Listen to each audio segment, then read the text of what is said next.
Es una alegría volver a reencontrarnos en el cuarto capítulo de las lecciones de la escuela sabática. Esta semana, el pacto eterno. Sean todos muy bienvenidos.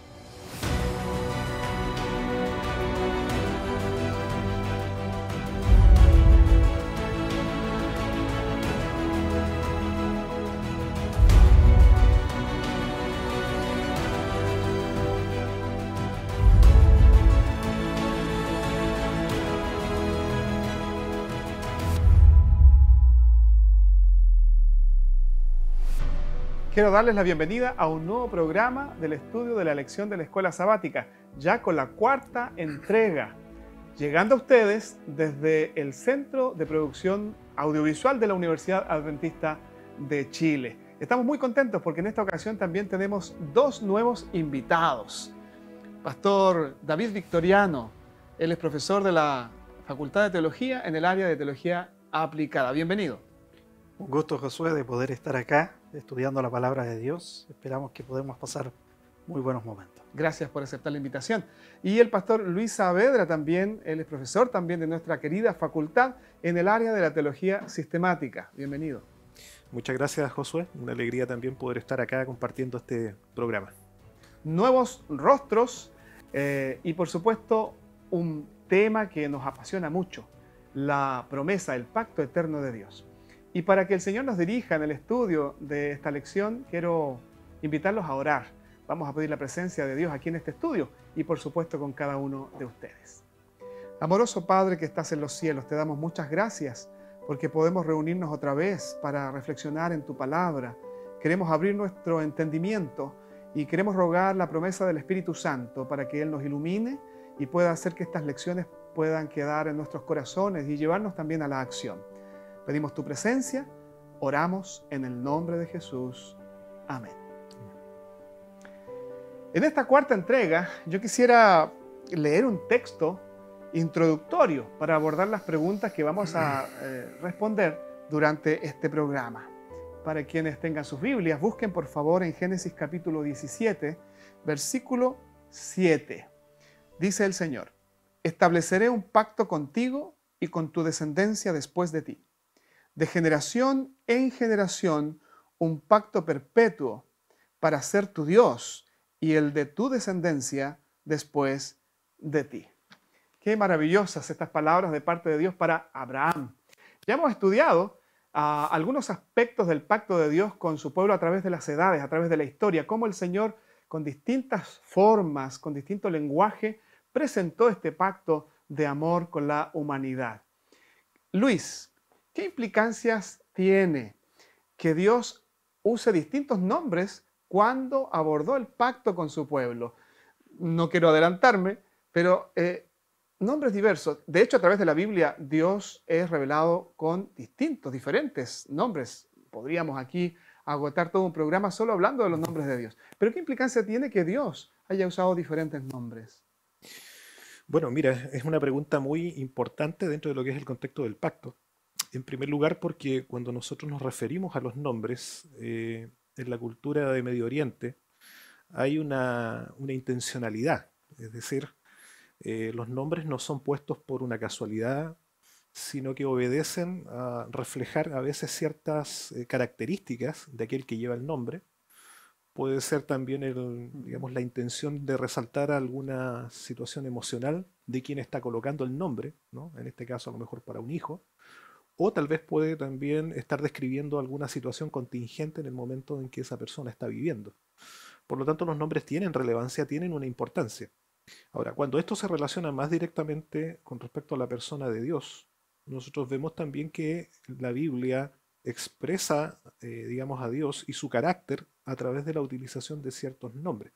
Sin embargo, hay que señalar algo. Por ejemplo, cuando uno ve Éxodo capítulo 20, cuando habla acerca de Dios, si tú te das cuenta, siempre se menciona el nombre de no tomarás el nombre de Dios. No se habla en plural, sino que se habla en singular. Por lo tanto, se entiende que su nombre es Dios y se asocia con alguna otra característica que se expresa a través de lo que nosotros decimos nombres, que vienen a evidenciar elementos que son propios de su carácter, de su soberanía, o que tienen una relación también directamente con esta intención que Dios tiene de relacionarse con nosotros. Yo creo que ese es el elemento importantísimo o relevante cuando nosotros hablamos de los nombres de Dios en el contexto del pacto, porque el pacto obedece a un anhelo de Dios de una relación con el ser humano. Y es ahí donde, por ejemplo, Dios se revela, en este caso a Abraham. Nosotros encontramos una expresión de uno de estos nombres, ¿no? Llamamos así, que Dios utiliza para hablar con Abraham, que es el nombre Yahvé, ¿no? Que nosotros conocemos como Jehová, ¿no? Que en verdad, claro, desde el hebreo, este nombre en principio, nosotros recordemos que los hebreos no utilizaban lo que eran las vocales. Entonces en el tiempo después se lo asoció con el Adonai, después se utilizó las vocales de Adonai para mantener a Adonai aplicándolas a Yahvé, y finalmente derivó en lo que nosotros conocemos como Jehová, digamos, que es la expresión que utilizamos actualmente para referirnos a él. Pero nos está hablando del mismo Dios que se revela también a Moisés, por ejemplo. Yo soy el que soy, el eterno, el único, Elohim, ¿no? Como se lo presenta allí.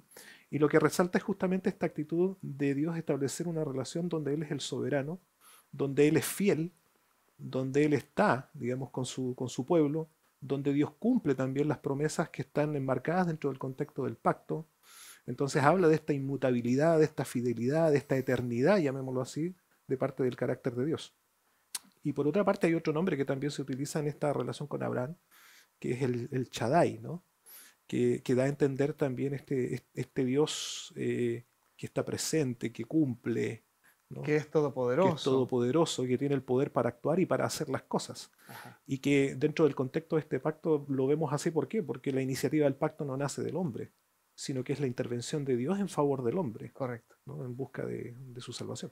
Es interesante, porque Yahvé tiene la connotación de eternidad. Yo soy, yo no tengo pasado, no tengo futuro, en el sentido de que no estoy limitado, sino que yo permanezco. Esa es la idea. Por tanto, la calidad del pacto que Él establece con su pueblo, en este caso partiendo por Abraham, es eterna.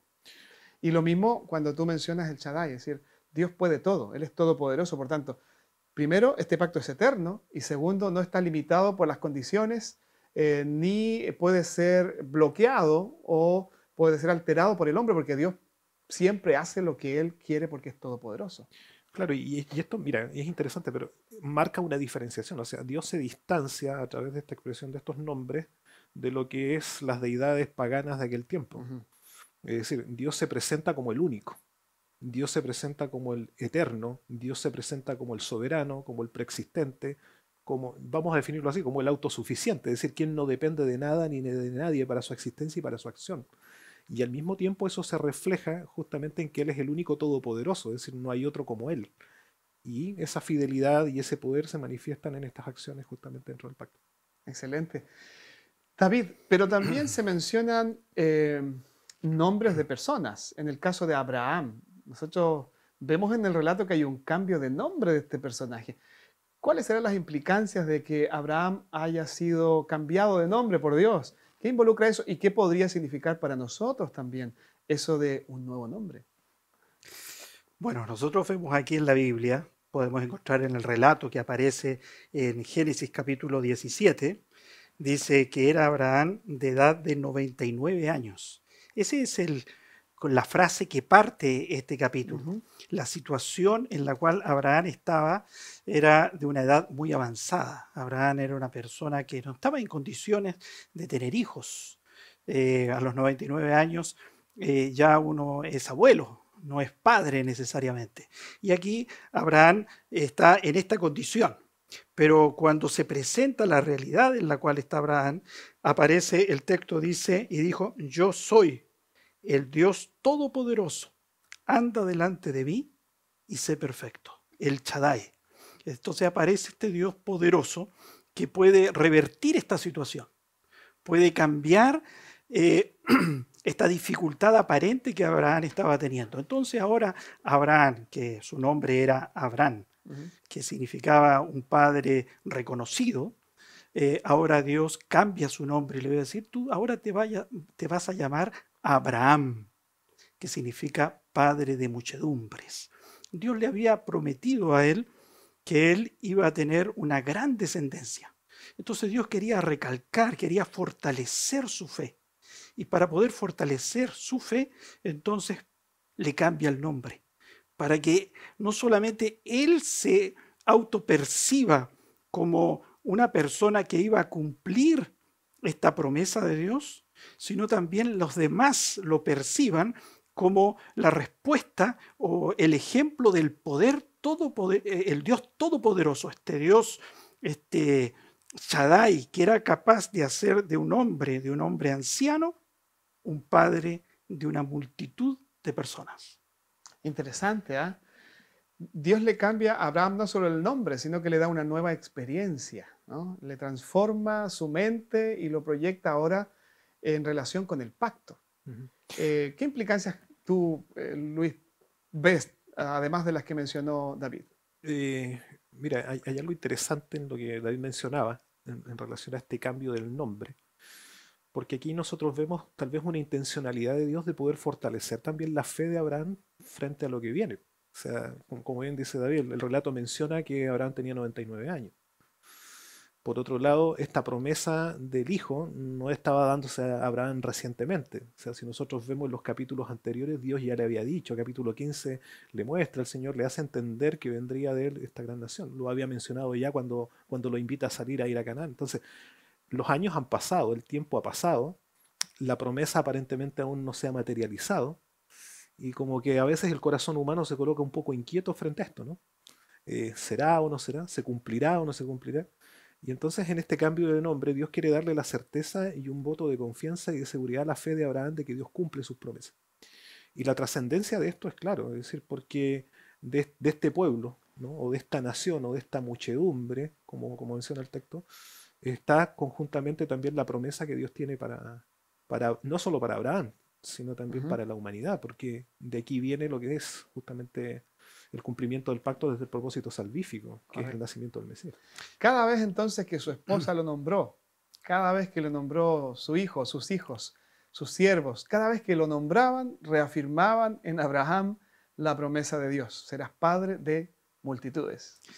Es interesante que esta costumbre de Dios de cambiar nombres es muy particular. Jesús mismo, cuando estuvo aquí en la tierra, le dice: Simón, tú ya no te llamarás Simón, sino que serás Pedro. Y a Saulo le cambió el nombre por Pablo. A Abraham le cambió el nombre por Abraham. Jacob por Israel. Es decir, Dios gusta de cambiar los nombres.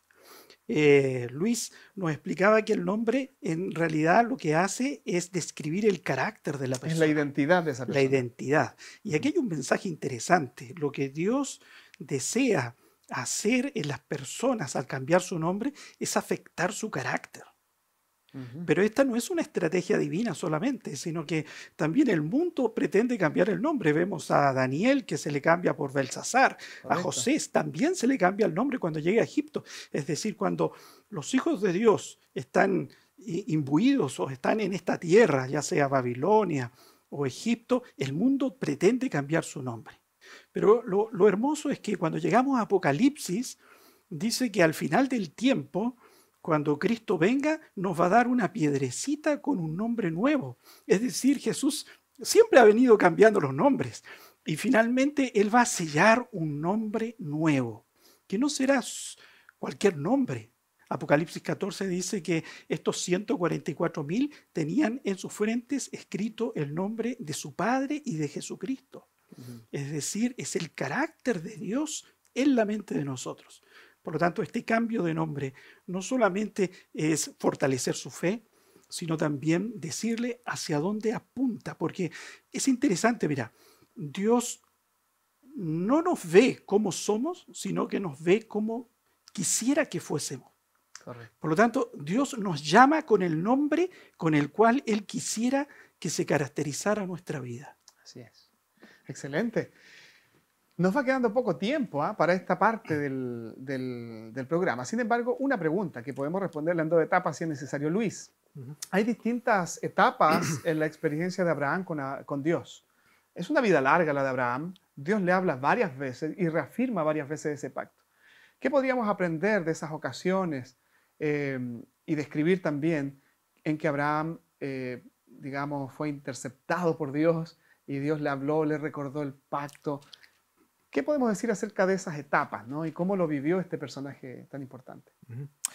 Sí, por lo menos nosotros podemos evidenciar tres etapas o tres momentos en estos encuentros que Dios tiene con Abraham, ¿no? Ujú. Como veíamos anteriormente, es decir, Génesis capítulo 12 nos presenta un primer encuentro, Génesis 15 nos habla de este segundo encuentro, Génesis 17 un tercer encuentro, pero en cada uno de estos encuentros nosotros encontramos los mismos componentes. Por ejemplo, primero hay una revelación de Dios. O sea, Dios se presenta, se manifiesta delante de Abraham, como ya lo veíamos anteriormente. Es decir, por ejemplo, en el capítulo 12, Dios se revela a Abraham y le dice allí, versículo 1, Jehová, ¿no? Había dicho a Abraham, entonces Dios habla a Abraham, vete de tu tierra, de tu parentela. Y entonces se menciona acá este texto de cómo Dios habla, Dios se dirige, Dios se relaciona. Por lo tanto, hay una revelación de Dios, hay una presentación de Dios. En el capítulo 15, ¿no? Como veíamos anteriormente también, en el versículo 1 dice, después de estas cosas vino la palabra de Jehová a Abraham. Es decir, nuevamente Dios se relaciona, Dios toma un contacto. Ujú. Y esto habla justamente de esta naturaleza de Dios desde el punto de vista de que Dios puede ser un Dios que es trascendente, pero al mismo tiempo se hace inmanente, es decir, es un Dios que está con nosotros Ujú. en este contexto. El segundo elemento importante que uno ve, bueno, capítulo 17 también se manifiesta, yo soy, ¿no? Aquí otra vez se revela Dios de una forma especial con Abraham.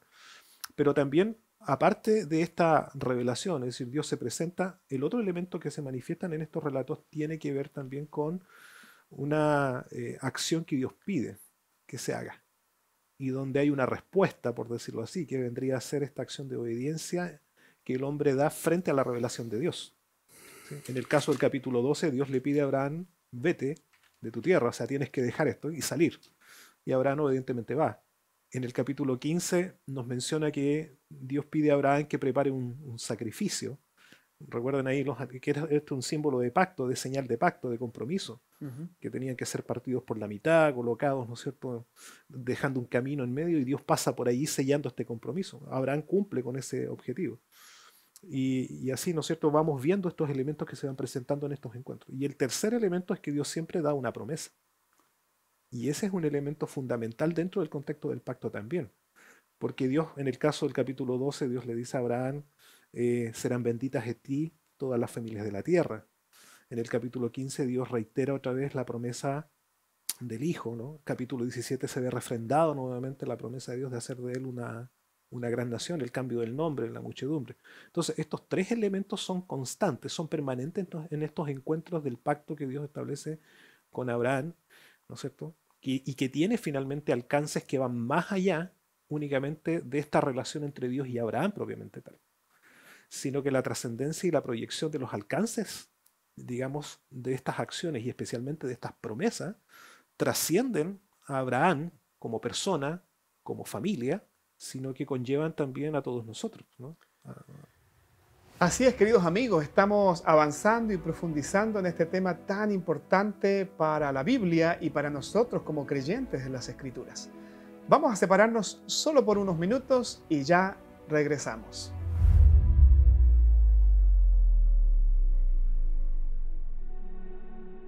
El mundo cambia y trae nuevos desafíos.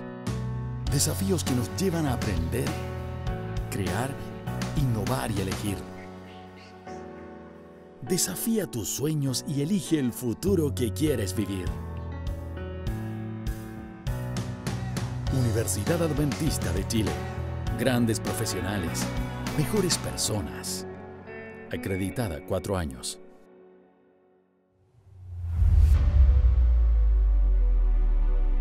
Después de este pequeño corte, ya regresamos para continuar el estudio de este tema apasionante, el pacto eterno, dentro de la serie de temas de este trimestre. Hay una pregunta que tengo yo ahora, David. ¿Cómo podemos nosotros armonizar el concepto de fe y obras, o de fe y ley, ¿no?, en el Antiguo Testamento, con lo que nosotros creemos respecto al amor de Dios y su gracia? Para algunos esto puede ser un conflicto. Dicen, no, en el Antiguo Testamento era un régimen basado en las obras, en el cumplimiento de la ley, pero en el Nuevo Testamento no, es solo gracia y amor. ¿Cómo es esto? ¿Hay un conflicto o se puede armonizar a partir de la experiencia de Abraham? Bueno, nosotros encontramos aquí en la historia de Abraham, es una historia muy significativa, porque es un pacto formal en el cual Dios viene a materializar la promesa hecha en el pacto Adán. Cuando Dios hace un pacto con Adán, le dice: yo voy a poner una simiente. Hay una promesa de un Salvador que va a destruir el pecado. En ese pacto que Dios hace con Adán, aparece un cordero. Ese cordero muere y la Biblia dice que tanto Adán como Eva fueron cubiertos con la piel de este animal. Es decir, que la justicia de Cristo, la gracia de Cristo finalmente cubre a la humanidad. Este pacto hecho de esta simiente, ahora en el libro en Génesis con Abraham, vemos nosotros que materializa, escoge Dios una familia donde va a nacer este Mesías. Y entonces Dios salva y otorga la salvación a Abraham. Y Abraham cree y le es tomado por justicia, su acción de creer. Pero no solamente Abraham cree, sino que aquí encontramos, por ejemplo, en el capítulo 18, dice el libro de Génesis: porque yo sé que mandará a sus hijos y a su casa después de sí, que guarden el camino de Jehová. Es decir, Dios tiene el convencimiento que Abraham, una vez que recibe la gracia, una vez que recibe el perdón de Dios, ahora va a ser un profeta, va a ser un patriarca obediente, va a ser un padre correcto, va a ser un cristiano leal a Dios, una persona que va a procurar andar en los mandamientos de Dios. Pero no solamente eso, pues nosotros podemos encontrar un paralelismo de esta acción salvadora y la manifestación o cómo esto repercute en la vida cristiana en el libro de Apocalipsis, en el mensaje del primer ángel. Dice Apocalipsis capítulo 14, versículo 1, dice: vi volar por el medio del cielo otro ángel que tenía el evangelio eterno. Aquí encontramos el evangelio eterno, la buena noticia, la salvación. Pero estas personas que predican este evangelio eterno, que dan la noticia de la salvación gratuita por la sangre de Cristo Jesús, ahora se comprometen. Sigue diciendo que, diciendo a gran voz: temed a Dios y darle gloria. Es decir, recibimos el perdón, recibimos la gracia, pero ahora nos comprometemos en ser obedientes al Señor. Y no solo eso, sino que este compromiso, ese pacto de amor, tiene una materialización en una misión. Dice que estos van y predican a toda nación, tribu, lengua y pueblo. Por lo tanto, es un pacto donde Dios nos salva. Los que somos salvados ahora vivimos para dar gloria y honra a su nombre. Y no solo eso, sino que ahora nos comprometemos con el corazón de Dios para predicar y anunciar esta buena noticia. Qué lindo, ¿no? Luis, pero ¿será que Dios nos salva completamente? ¿Nos salva un poquito? ¿Nos da el 50% de la gracia? ¿El resto tenemos que esforzarnos nosotros para calificar como buenas personas para la vida eterna? ¿Cómo es? Porque yo sé que hay personas que creen algo parecido a eso. Dicen: no, sí, Dios me declara justo, me da su justicia, pero yo me tengo que portar bien y esforzarme para completar los méritos que me toca a mí completar con la ayuda de Dios. Pero me parece que ese mensaje igual está incompleto, porque pareciera, como dice David, que Dios nos da el 100% de su justicia por medio de la fe y el 100% de la salvación. Solo que ahora hay una nueva etapa de la vida que yo la vivo de otra manera. ¿Cómo es eso?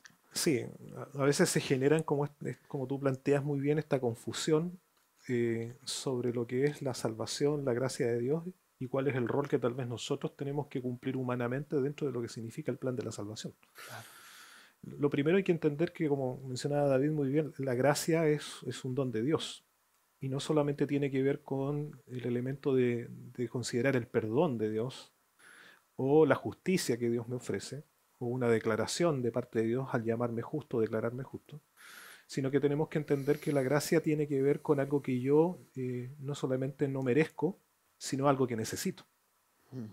¿Sí? Es decir, la gracia no es algo que yo gano, sino es algo que Dios me da, porque lo necesito, y en este caso que es la salvación. Ahora, el hombre en sí mismo no tiene la capacidad ni el poder para salvarse por sí mismo. Necesitaba de esta intervención divina, necesitaba de este plan de la salvación, de este pacto que se materializa a través del sacrificio de Cristo, quien logra de manera completa, ¿no?, o total, en la cruz del Calvario expiar nuestros pecados. Es decir, ahí no quedó ninguna deuda en relación a eso.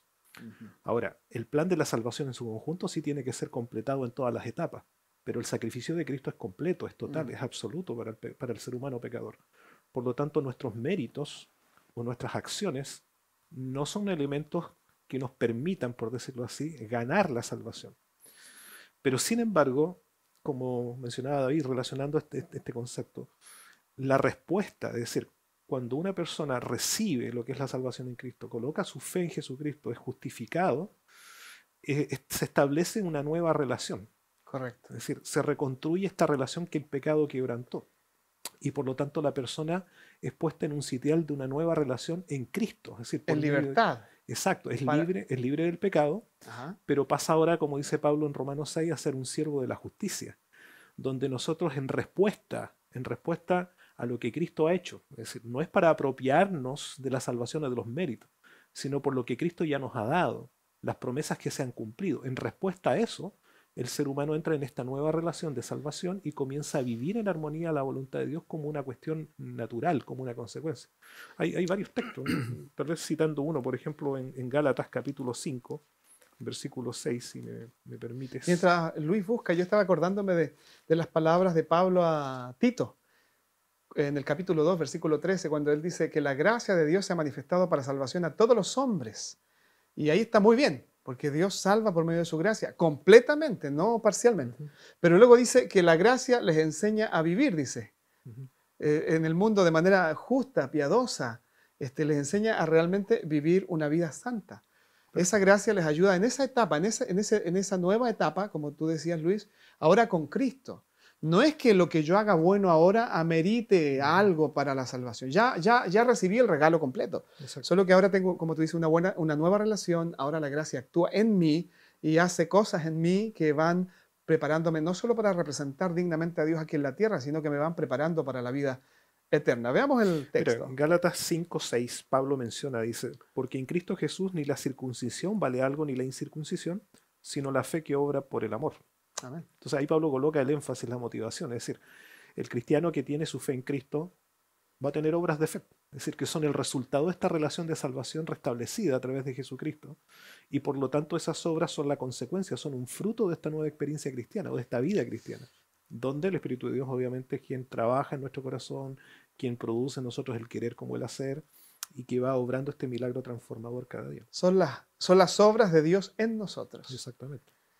¿Qué podemos agregar a esto, David? Estamos llegando casi al final de este capítulo y... Bueno, estábamos hablando de los nombres, ¿no es cierto? Cuando van a ser Jesús, dice, y pondrá su nombre Jesús porque Él salvará a su pueblo de sus pecados.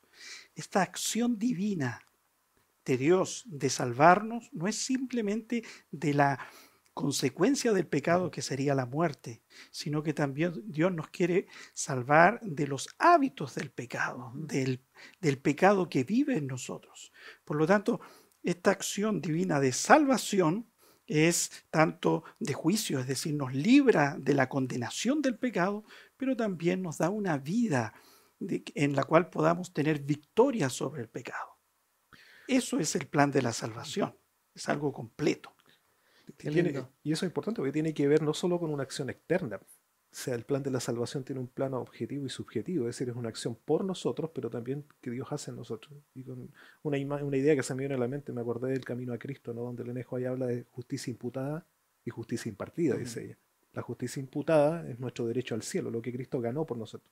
Y la justicia impartida es lo que nos hace idóneos para vivir en el reino de los cielos. Correcto, es decir, Dios no nos exige la obediencia como algo para nosotros completar algún mérito.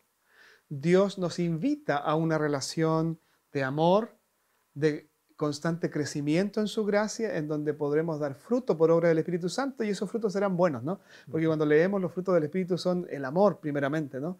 Y el gozo, la paz, la paciencia, la benignidad, todas esas cosas deseables para nuestra vida, el Señor quiere producirlas en nosotros ahora en una relación restaurada. Porque antes había un elemento bloqueador que era el pecado. Pero al entrar al pacto con el Señor, se despeja el camino, Él toma posesión de mi vida, nuestra voluntad se une a la voluntad santa de Dios y tenemos una nueva experiencia. Queremos cerrar este momento orando y yo quiero pedir, Luis, que tú nos puedas dirigir pidiendo por nosotros para que lleguemos a una comprensión más plena de estas enseñanzas y por nuestros amigos que nos siguen semana a semana en estas lecciones de estudio de la Biblia. Muy bien, oremos. Señor, queremos agradecerte por esta oportunidad que nos has dado de dialogar sobre este tema tan interesante en tu palabra, conocer algunos aspectos más acerca de este pacto que tú has establecido para con nosotros, para nuestra salvación, y que también se fue materializando a través de la experiencia de hombres de fe como el caso de Abraham. Señor, gracias porque tú nos ofreces esta relación maravillosa donde el ser humano pecador a través de Jesucristo puede estar nuevamente en armonía con el Padre y donde tu obra, Señor, no solamente está siendo hecha por nosotros, sino cada día transformando nuestros corazones a la semejanza del carácter de tu Hijo. Señor, ayúdanos a mantenernos con fe, a que cada día podamos seguir creciendo en esta experiencia maravillosa, en esta relación contigo y preparándonos también, Señor, para el reino celestial. Bendice a cada uno de nuestros amigos que acompañan este programa, que tu bendición también sea en sus vidas, en sus hogares. Lo pedimos en el nombre de Jesús. Amén. Amén. Quiero agradecerles, David, Luis, por haber aceptado la invitación para este programa y quedan invitados para el siguiente. Queridos amigos, nos encontraremos la próxima semana con un nuevo tema apasionante de la palabra de Dios. Y estaremos llegando, como siempre, desde aquí, del Centro de Producción Audiovisual de la Universidad Adventista de Chile. Y les mando un abrazo y les digo también será hasta la próxima.